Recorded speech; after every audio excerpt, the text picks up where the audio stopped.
课题5的考核，关于民生新闻的采写制作。大家会通过新闻综合频道的民生栏目新闻方的微信公众号“市民大爆料”，获取近期上海市民的爆料求助，由实习生自己联系爆料人，进行现场采访、直播连线报道、新闻稿撰写、后期配音、剪辑。全流程。如果说按照物业刚刚讲的，他们是有巡检、有预检的，那这个洞会看不见吗？我们物业的老师在。当时水进不得真下。哦，当时水有这么高？哎，来不及下去。待会儿我们还有一个10分钟的一个直播的连线，您是作为就是居委会这一方。旁人能把这么一团乱麻给理清楚，快刀斩乱麻。地方访记者是吧？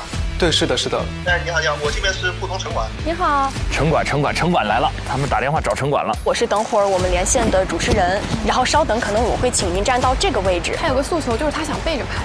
哦，可以的，可以的。我们就在这聊一会儿，然后大概就是问您说6年的时间是怀着一个怎样的心态一直在做这件事儿，是怎么坚持下来的？这真的做这种外扭民生节目，战争就是一场战争。倒数1分钟。好。加油加油加油 ！Give me 5 Give me 5， 加油加油！开始了，我就在位置上站好了。3、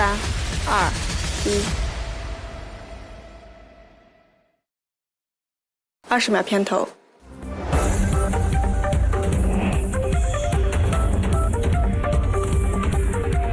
坊间冷暖，上海温度，我是凯旋，欢迎大家走进今天的新闻坊。今天节目的一开始我们首先来关注一个难题。家住浦东新区路与路附近的居民向我们的栏目反映称每天凌晨的4、5点钟的时候他们都能听到自家的楼下有响亮的公鸡打鸣的声音，声音有的时候呢还此起彼伏，十分的扰民。而这划破寂静夜空的一声声鸡叫，原来是来自附近临街商铺门口的一辆3轮车上。为了查明缘由，今天一早我们的记者雨佳就赶到了现场。雨佳你好，给我们介绍一下你在现场了解到的情况吧。这个味儿太对了，这个连线的感觉是吧？好的，凯旋您好，我是雨佳。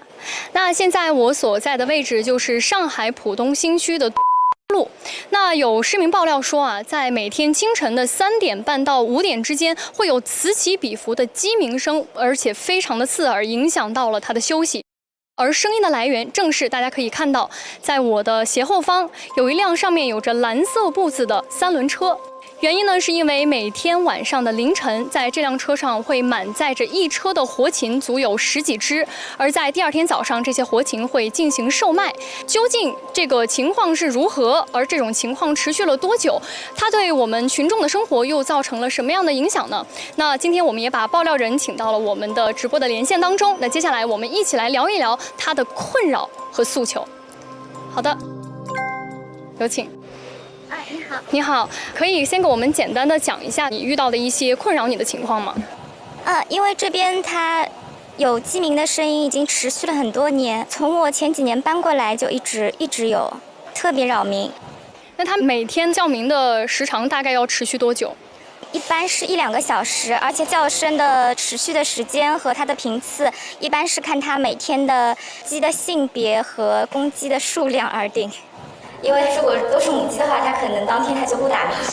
鸡的性别很严谨。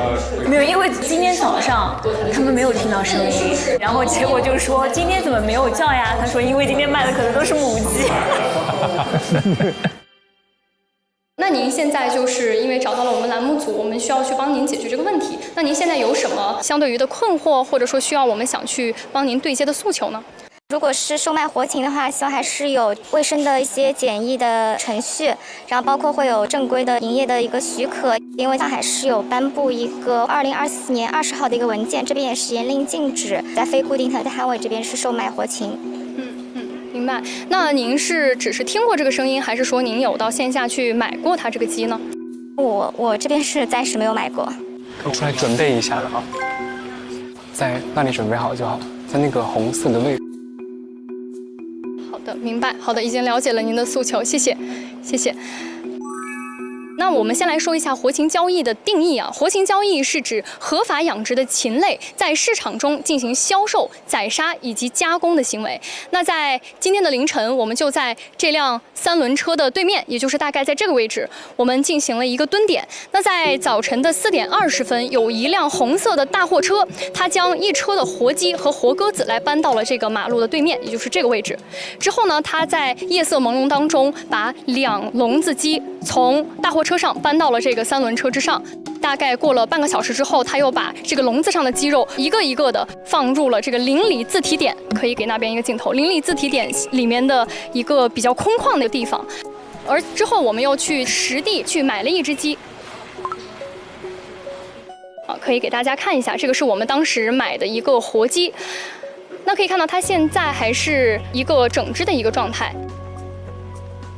那我们在选定鸡之后，就在这个海鲜店门口，店主给我们进行了鸡的一个屠杀，屠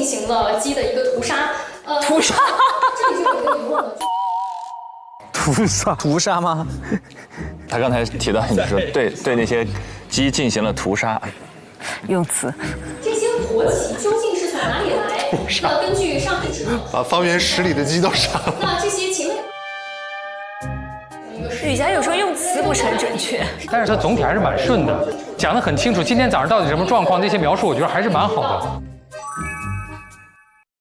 根据上海市活禽交易管理办法，也明令的禁止了活禽交易的行动。这些禽类为何会在路边的门面进行售卖呢？那今天我们也把沪东分街道综合行政执法队副队长唐请到了现场。唐队你好。你好。你好。刚刚我们的爆料人有进行过这样一个投诉的行为，那您这边是有收到这个投诉的反馈吗？是的，我们在前期确实收到过相关居民的投诉。那么我们当时到现场来看的时候呢，确实也没有发现他有实际经营的这个行为。并没有发现实际经营的行为，但当时在这个门面里看到活禽了吗？门面里面当时他只有卖的相关的一些猪肉什么的，活禽确实没有看到。活禽是从第一次来我们来线下，一直到后面的还有来过吗？我们分别3天3个不同时间段来过，都没有发现。对，像他这些问题都是有必要的。他等于在现有的基础上想到能再追问一步，我觉得这个是好的。对，这一点很棒。真不错。都没有发现活禽的一个现象。那咱们这个城管部门在对于活禽这方面的治理方面，我们的职能的范围大概在什么地方？只有是针对家庭饲养这块是有一个相关的条例的。那么针对他这种商铺里这个经营啊、交易的这种行为，目前是没有法律法规的。明白，就是现在并没有相应的法律法规，说是对里面的一些交易行为，我们城管部门能去做出一些处罚的行径。那投诉人投诉的结果是划归到了我们的城管部门，但是我们没有权利去管，这是为什么呢？是这样的，我们城管虽然针对他这个活禽交易不能直接进行一个管理，但是针对如果他是涉嫌这个跨门经营或者是占道经营的话，这一块是可以进行一个相关的管理和处罚的。可以出来准备。明白，好的，谢谢唐队，谢谢。那针对刚刚唐队所说的啊，可能城管的管理区域就是在这个门面店以外，那门面店以内由谁来管呢？那我们也请到了沪东市场监管所的副所长，有请。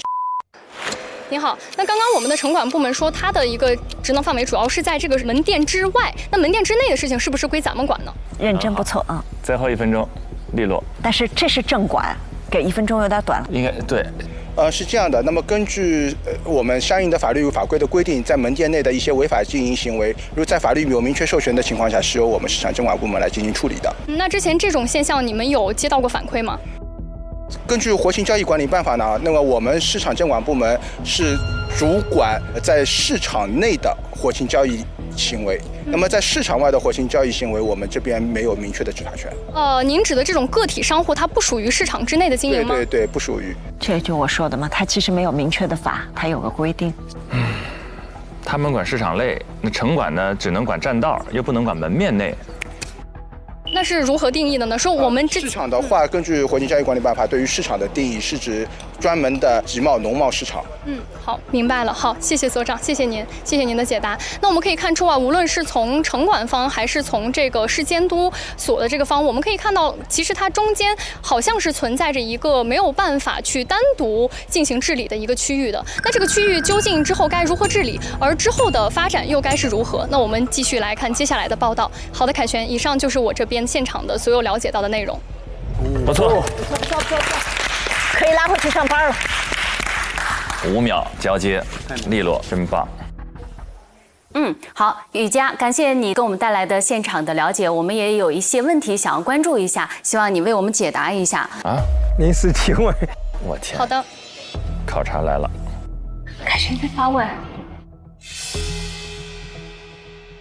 好，那第一个问题，刚刚你也有去问过城管执法部门，他们也有提到，他们应该是去检查了3次，但是都没有看到。那我想，可能人防是达不到24小时的监管，但是比如说该个街道或者是商铺门口有没有定点的监控，可以做到技术防护呢？有没有拍到过类似的交易行为呢？好问题，漂亮。其实我们今天也是在这个周围进行了一个监控的一个排查，我们可以发现，在这一条线上，可以看到其实是有布着一些小监控的，可以看到吗？在2个门牌的中间是有那种小监控的，但是这个监控究竟是否有拍到他们这种违法的交易行为，我觉得我们这里还需要再去深入的调查一下。很稳哦，很稳。确实可能还要去在联合公安那边去进行一个解答。他这个收得很好。这个商户的他这个反应很快，因为他们应该没有关注过，之前没有关注过，但他就临时看到了。好的。我有看到你今天是采访到了一位市民，他应该是受到干扰的市民。那我想，这个商户能在这条街进行买卖和交易，他一定是有相应的受众的，有专门的机构，或者你们在采访的时候有向他们科普买卖活禽会可能带来的健康和卫生的风险吗？这个其实我们也是在群采的时候，也对观众们进行了一个摸底。我们去采访了他们，说你们究竟是否对这样一个法律法规是有认知的？我们发现基本上是呈现一个5-5开的局势。因为据我所知，上海这个活禽的治理办法是已经修改过一版的，那可能对它的一个定点的宣传和专门的一个普法的内容，我觉得还需要再加强。好的，谢谢雨佳从现场给我们带来的报道。好的，谢谢凯旋。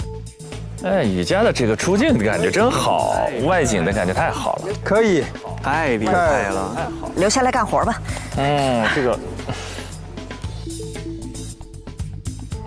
我很意外，就是根据他们前面的这个交流以及对于他的回答，我觉得都很棒。我觉得他应该是准记者，就是外场记者做调查类记者的一个水准了。我觉得这是他目前最好的一次出镜表现。是的，对，是的，很高的评价了。就是啊，留下来干活吧。你看晨晨老师笑得多自豪啊，太棒了，干净利落准确，没有水词儿，全是有效信息，而且直面2个临时新增的问题，有条不紊，处变不惊。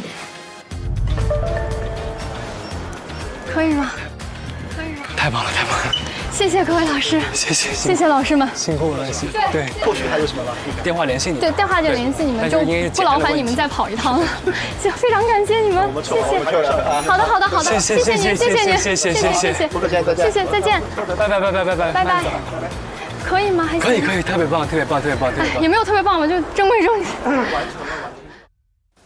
那我们接下来再来关注另外一件培训机构预付费卡的事情。昨天下午有市民向我们反映称，一家在浦东经营了超过20年的足球培训机构呢，突然是关停了，这让不少的学员和家长是既焦急又无奈。那就在家长和小学员们都无助之际该足球培训机构里的一批教练员表示，他们可以接受此事。但是谁曾想呢？足球场地的运营管理方却不支持教练们的这一做法。那带着这些问题，我们就来连线正在上海体育场的记者张诗文。诗文你好，给我们介绍一下你那里的情况吧。好的，那我来为您介绍一下现在的情况。我现在站的位置是上海体育场、足球场的前方，我身后的这样的一片足球场，正值暑期，本来应该熙熙攘攘，有几百个孩子在这里打球打闹，但是现在却空无一人，到底是为什么呢？让我们把镜头转到足球场前面贴的这样的一纸公告。在之前的10几年呢，我身后的这个足球场一直是由足球来承包的。它是从2007年进入中国的一家足球教培机构，经历了10几年的时间，已经积累了一批非常忠实的用户。但是呢，在今年7月11号，足球却突然发了一纸公告，称现在已经停课了。我们的记者也多次打电话去联系在上海区的负责人，但是一直没有收到任何的回音。对于这个情况，家长是怎么看的？让我们来连线一位已经在这里等候的家长。开场还可以。室温表现还是比较平稳的，请您给我们来介绍一下，您是从哪儿知道的突然关停的这个消息？有没有提前通知您？没有收到提前的通知，我们得到消息是通过教练在微信群里发布，以及家长互通有无来知道这个消息。那现在咱们大概还有多少课时在这里？然后大概是预付了多少钱呢？就我个人而言，我付的是年卡，大概是9800块。现在还有半年的时间到期。那现在对于这个机构突然关停，然后孩子们没法上课这个事情，你有没有一些想实现的这种的预期？我觉得作为家长，我仅代表我个人的意见。其实比较简单，就是希望能够在暑期尽快的让小朋友在户外多参加运动，能够让球场开放，给他们有一个活动的空间。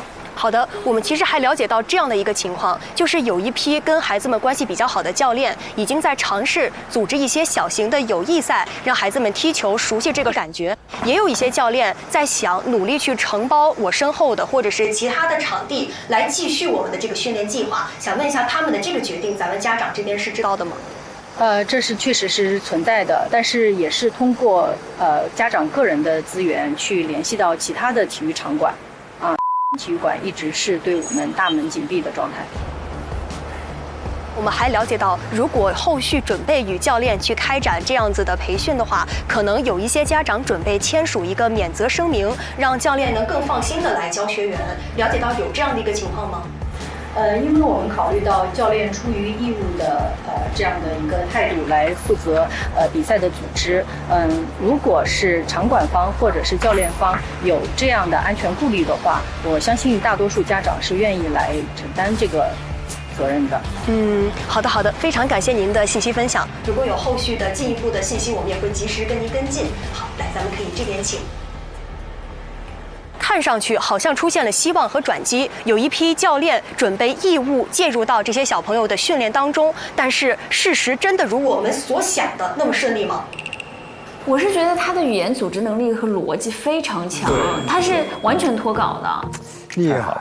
中传、播音第一、第二，不愧是师姐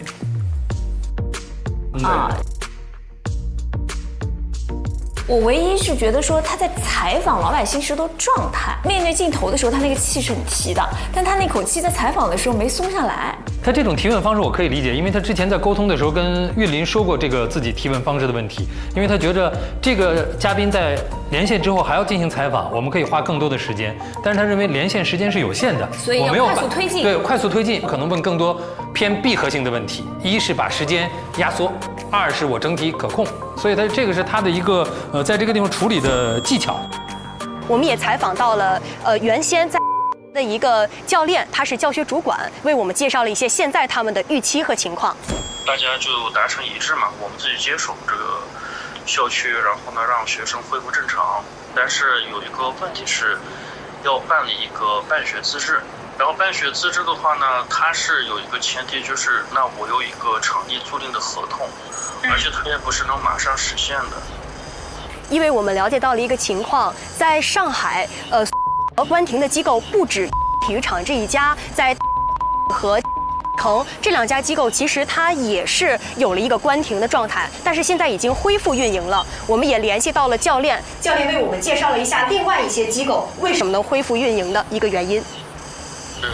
这个负责人呢，就是以前也是负责那个校区，他自己跟那个的物业就是签那个租赁合同，可能是属于这个国企单位，工作的一些情况和要求，可能是跟那些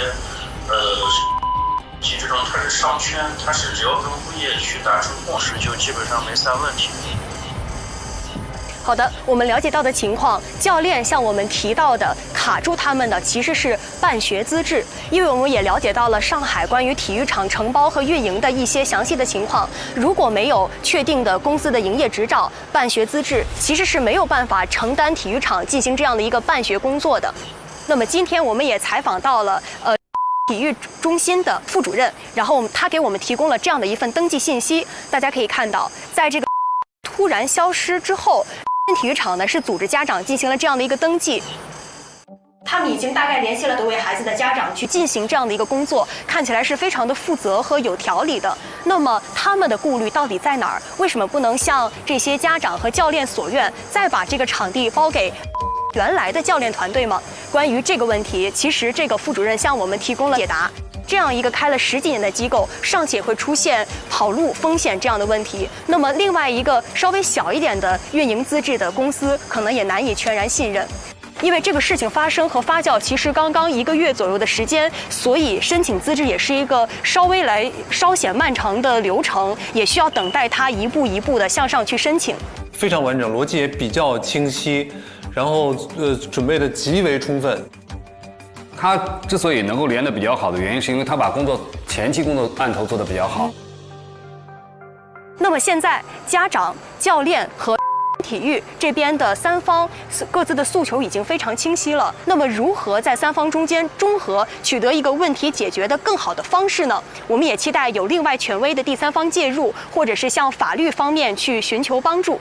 我在现场了解的情况就是这样，如果后续有新的信息，会随时来向您跟进。他会经历什么样的考验呢？凯旋要提问了。主持人。好的，世文，我们刚刚有看到你采访到了一位家长，家长也提到非常真切的渴望，就是说他们都非常愿意和教练和场地签署免责声明。那我想问一下，你有没有去调查过，是不是真的签了免责声明就真的能够免责呢？好问题。凯旋展现出了自己强大的新闻实力，他对展现我为什么能拿到 offer？ 对，我在直播间里，他就听他们的，去现场记。哇，每人找到2个提问的问题。我这问题每个都提得很好哎。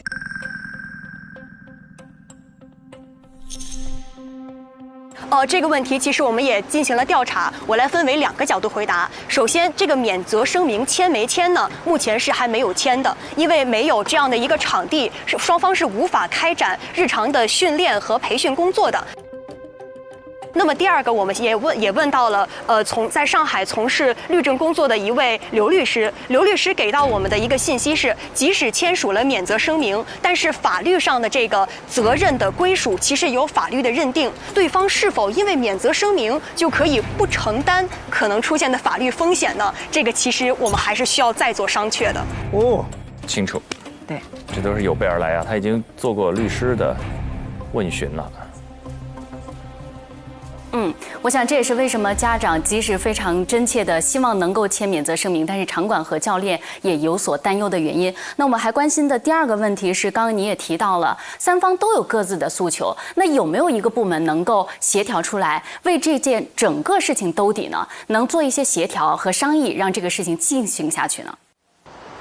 现在我们所联系到的比较权威的部门是上海浦东这边关于体育方面的主管部门。这个资质的批复呢是需要一个比较漫长的时间节点的。如果我们要商议身后的这个场地是否能够租赁，可能需要向街道办相关的负责人去做一个联系。那么如果我们去商议这个办学的审批资质是否能批下来，可能需要向上海文旅、上海体育去做商议。那么这2方今天上午我们也都各自在联系，希望得到更权威一些的意见。我们也希望这个事情能得到一个更加好的解决，可以兼顾3方共同的诉求。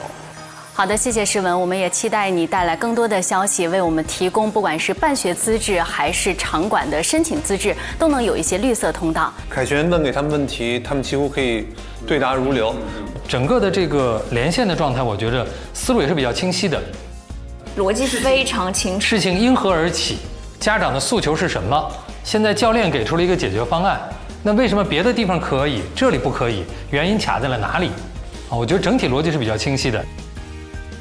那您觉得就是谁来协调是比较合适的？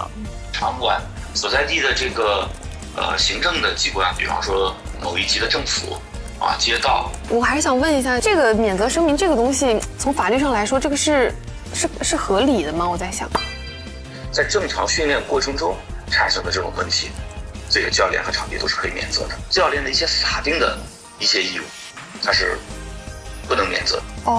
免责声明绝对不可能排除所有的责任。这一点是确定的。